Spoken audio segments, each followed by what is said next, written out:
indivíduo só é verdadeiramente livre se puder escolher sua crença e também o sistema de leis que vai seguir. Este é o Visão Libertária, sua fonte de informações descentralizadas e distribuídas. Atualmente no Brasil, mais de 90% da população se declara religiosa, sendo que quase 65% dos brasileiros se identificam como católicos e 22% dos brasileiros são protestantes. Dentro da população religiosa, em percentuais menores, encontramos praticantes do espiritismo, do judaísmo, do islamismo, do hinduísmo e de religiões de origem africana. O Brasil é um país de prática religiosa livre. Mesmo que um determinado indivíduo tenha nascido num lar católico, por exemplo, ele poderá se decidir futuramente por seguir qualquer religião, ou mesmo por não ter religião alguma, e certamente ele não sofrerá nenhuma violência em função de sua escolha. Qualquer brasileiro pode decidir qual religião irá seguir, e não terá grandes problemas em função disso. A liberdade religiosa é uma realidade,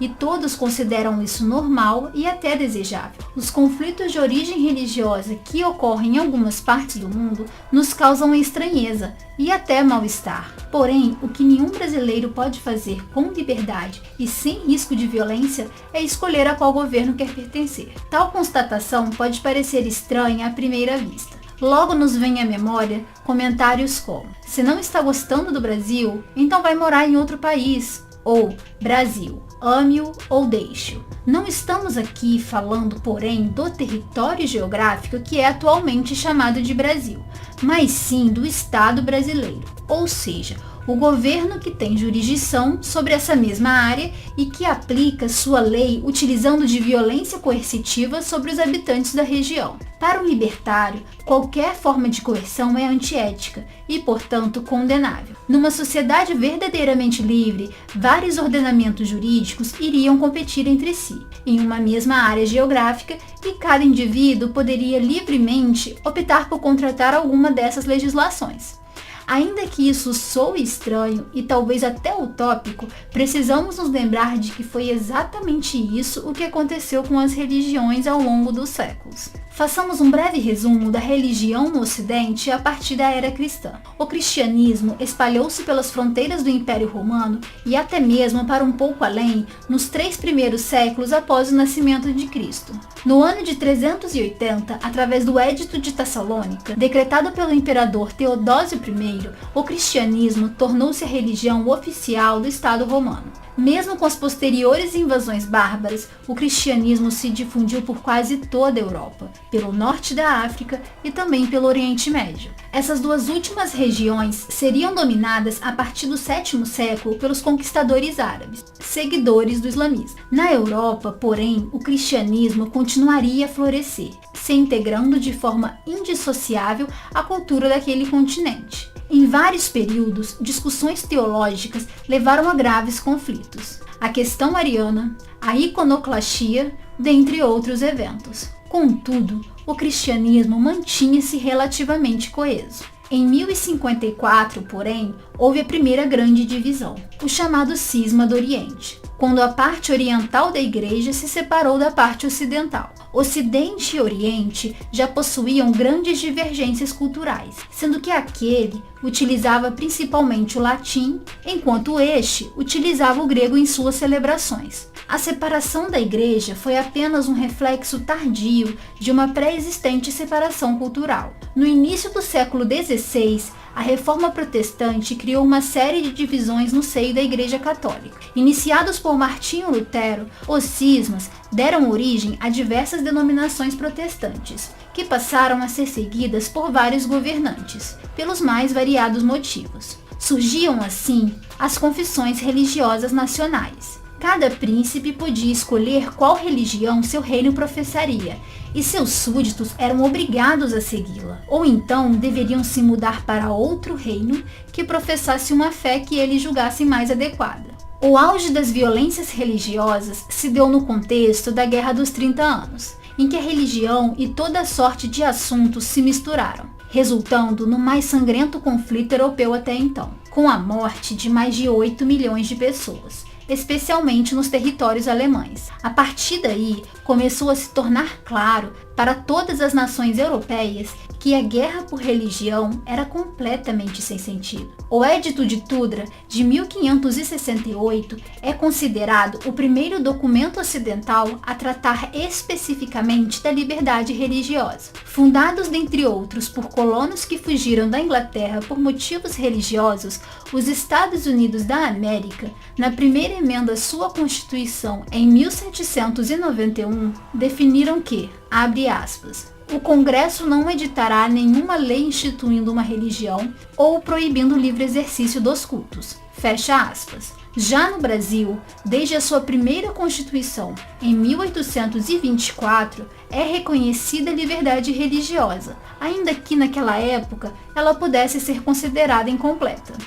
Em 1965, durante a realização do Segundo Concílio do Vaticano, a Igreja Católica publicou a Declaração Dignitatis Humanae. Este documento inclui em seu número 2 que este Concílio Vaticano declara que a pessoa humana tem direito à liberdade religiosa. Este é o atual cenário das práticas religiosas no Ocidente. Tanto os estados quanto as instituições religiosas aceitam a liberdade religiosa, seja na escolha de sua própria religião por parte dos indivíduos, seja pela opção por não seguir nenhuma fé específica, seja por simplesmente não crer em Deus. Belo e moral, cada indivíduo é livre para escolher no que crer, ou mesmo para não crer em nada. Hoje em dia, numa mesma família, podemos encontrar católicos, evangélicos, espíritas e ateus. Num escritório, trabalham umbandistas, protestantes e muçulmanos. Judeus e agnósticos são vizinhos, e no mesmo prédio vivem centenas de pessoas dos mais variados credos imagináveis. As diferenças religiosas, na maior parte do tempo,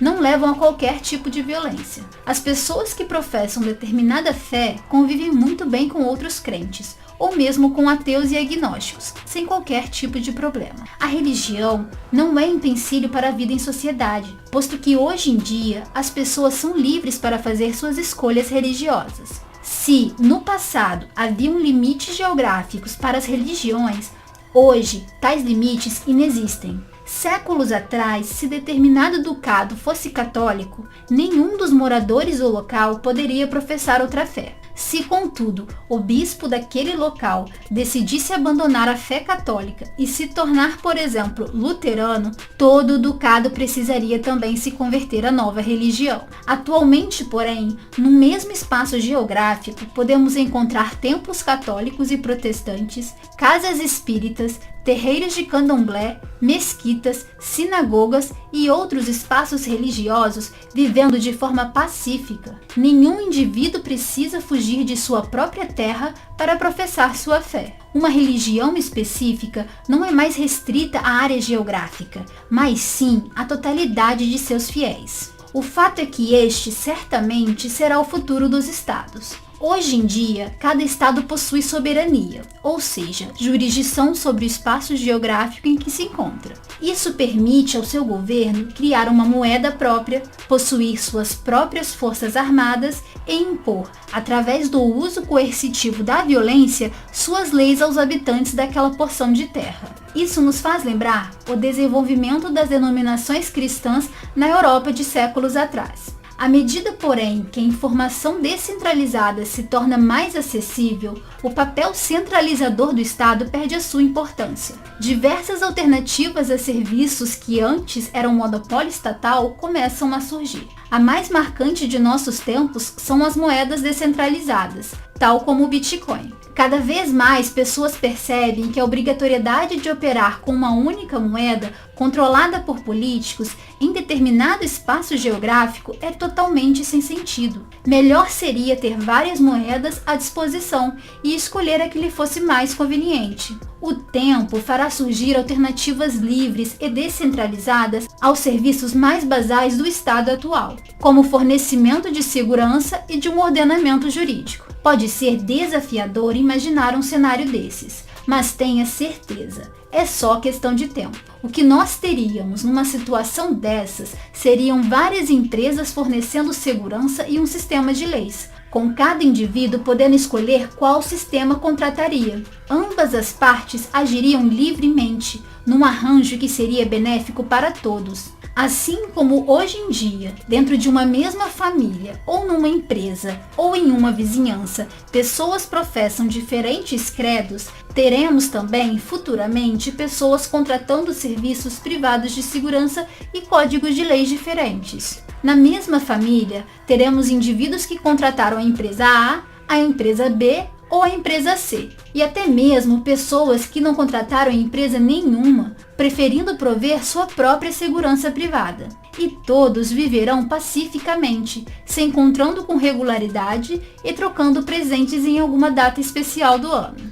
Se tal ideia pode parecer estranha hoje, devemos nos lembrar de que séculos atrás certamente parecia estranho para um europeu que pessoas com diferentes visões religiosas pudessem viver no mesmo lugar. Na sociedade ocidental, os conflitos religiosos são apenas uma triste lembrança de um passado violento. Hoje, ainda somos vítimas da violência estatal, das formas mais variadas. No futuro, porém, poderemos olhar para esta época como apenas um triste e longo período histórico, onde o roubo institucionalizado era aceito e largamente praticado. Será um futuro onde, com liberdade, poderemos escolher a que estado iremos pertencer, sem mesmo sair de nossas casas. Será um futuro verdadeiramente livre.